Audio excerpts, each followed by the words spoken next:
Hai Bapak Ibu dan teman-teman semua, jumpa lagi kita di podcast Berani Berinvestasi bareng CGS CIMB Sekuritas Indonesia.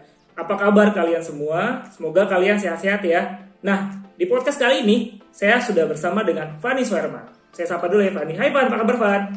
Halo Dit, baik-baik. Semoga kamu juga sehat-sehat dan teman-teman yang menyaksikan kita juga semuanya sehat ya. Betul. Jadi kita harus sehat-sehat selalu ya Fan, dan Bapak Ibu juga harus sehat selalu. Oke nih Fan, kita ini masih ada program Tiger Festival nih Fan, di mana teman-teman semua jika membuka rekening saham secara online barang CGS CIMB Sekuritas Indonesia selama 1 Februari sampai dengan tanggal 31 Maret. Nah, ini berkesempatan bisa membeli angpau dari 1 angpau sampai dengan 7 angpau yang berisikan voucher investasi sampai dengan 2 juta rupiah, Pak.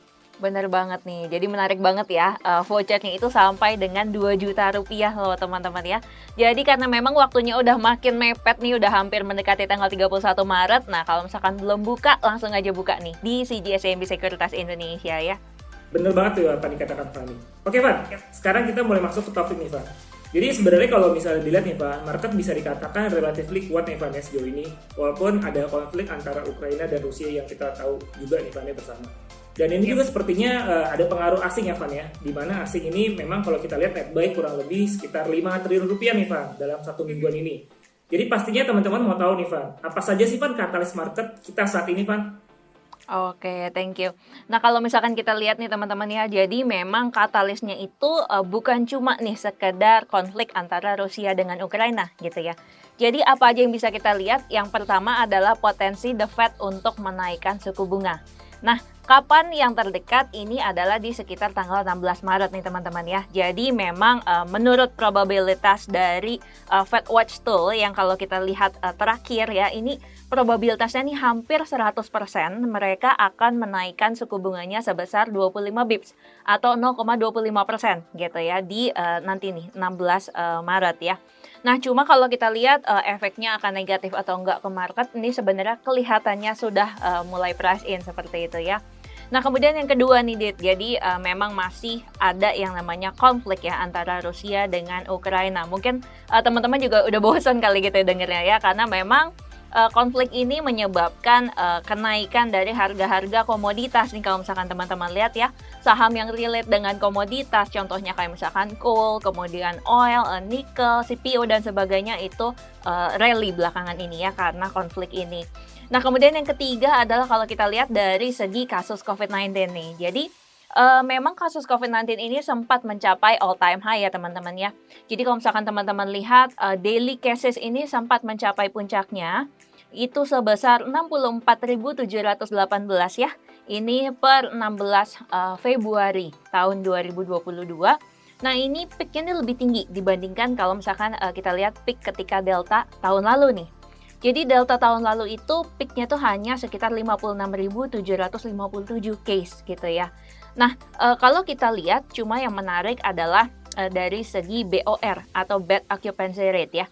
Dimana kalau dilihat nih BOR-nya per Februari kemarin itu tuh hanya sekitar 40 sampai dengan 60% gitu ya. Nah, dibandingkan dengan ketika ketika Delta itu tuh pernah mencapai sekitar 90% nih di Juli 2021 gitu ya. Jadi memang karena itu kita bisa lihat nih walaupun ibaratnya kita masuk dalam PPKM 3, tapi ini sekarang ibaratnya cenderung lebih rileks gitu ya, atau lebih banyak yang direlaksasikan nih oleh pemerintah seperti itu. Karena memang kalau dilihat nih dari segi bed occupancy rate-nya nih tidak setinggi ketika terjadi kasus Delta kemarin seperti itu, Dit. Oke, menarik banget ya. Tadi ada 3 poin penting nih Bapak Ibu dan teman-teman semua yang sudah di elaborate oleh Fani nih Pak. Oke, bener banget nih Pak. Memang kalau misalnya kita perhatikan ya Pak, contohnya adalah saat ini work from office ya Pak, di mana di non-essential sendiri office dan tempat publik ya dari sebelumnya 25% ke 50% ya. Kemudian maksimal capacity mall juga 60%, yang artinya dampak ekonomi harusnya juga nggak terlalu besar ya Pak ya.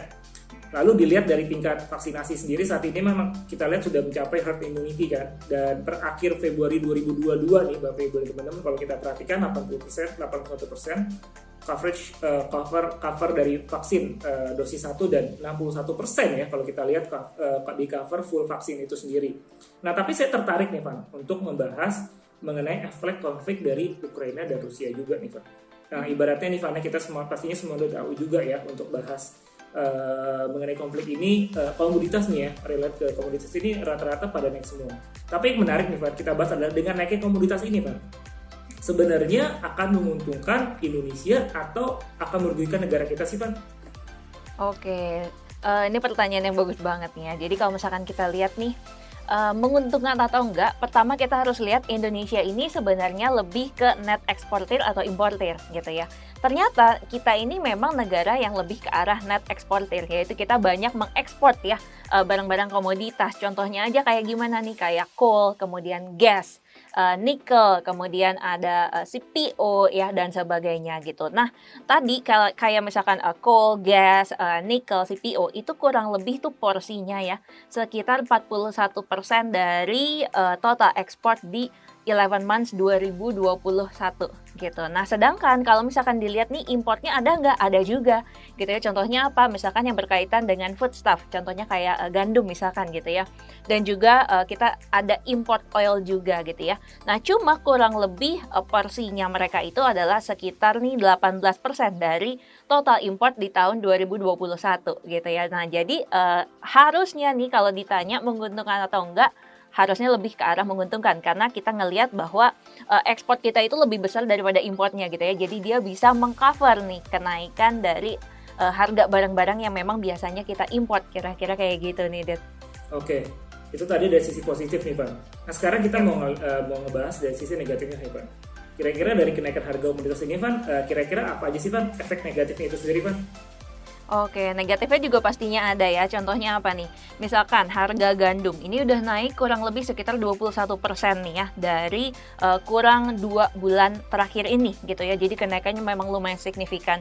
Kemudian yang naik bukan cuma gandum aja ya. Jadi ada CPO, kemudian ada gula, jagung ya. Nah, semuanya itu tuh kira-kira tuh berkontribusi sekitar 40% ke si COGS atau ke total cost ya dari emiten-emiten consumer gitu. Nah, jadi ibaratnya efek negatifnya adalah kalau misalkan harga-harga raw materialnya naik gitu ya, ini ada potensi bisa menaikkan inflasi gitu ya. Karena kenapa? Ya ibaratnya kalau harga barang-barang lebih mahal, nah pastinya inflasinya potensi naik gitu ya, kira-kira seperti itu sih. Dan negatifnya lagi adalah kalau misalkan cost-nya naik, ini juga ada potensi untuk emiten-emiten consumer itu secara margin juga akan tergerus, kira-kira gitu deh. Oke, menarik banget nih. Soalnya kadang-kadang banyak juga yang menanyakan nih Pak, teman-teman saya nih ya, teks gitu ya. Ini kenapa ya kira-kira saham-saham consumer nih ya, seperti Unilever, kemudian juga ICBV, kemudian Indofood ini pada turun. Nah, juga ada jawabannya di podcast kali ini yang tadi sudah Fanny sampaikan ya. Oke Van, nah sebenarnya kan kalau kita lihat kondisi seperti ini kan relatively tadi sudah Fanny ceritakan mengenai makro ada positif dan negatifnya. Nah buat teman-teman yang pengen tahu nih Van, kira-kira mereka pasti bingung juga kan, bisa di-share nggak Van kira-kira untuk saham-sahamnya yang bisa diperhatikan oleh teman-teman di saat kondisi yang lebih safe saat ini seperti apa sih Van? Oke, nah kalau misalkan untuk teman-teman yang lebih mungkin ke arah konservatif gitu ya, maunya carinya kalau bisa yang lebih safe aja deh di tengah kegamangan geopolitik saat ini gitu ya. Nah ini teman-teman bisa lihat salah satunya adalah BBCA dan juga Telkom. Ini untuk picks kita ya. Cuma kita juga kalau misalkan mau ngelihat apa sih kira-kira energy proxy yang bisa kita jadikan untuk menghedging kenaikan inflasi, nah itu teman-teman bisa lihat sahamnya Adaro dan juga Pegas. Kemudian KLBF juga ini kelihatannya menarik ya, karena kenapa katalisnya dia ini menawarkan growth recovery dan juga dia tuh ada buyback ya, itu sekitar 1 triliun gitu sih. Oke, menarik banget nih. Jadinya teman-teman yang konservatif udah lebih tahu nih Van. Tapi kalau buat saya agresif nih Van, pengen tahu juga nih Van, stoknya apa sih Van? Oke, nah kalau untuk teman-teman yang lebih agresif mungkin gitu ya, pengen yang kalau bisa naiknya lebih cepat gitu ya.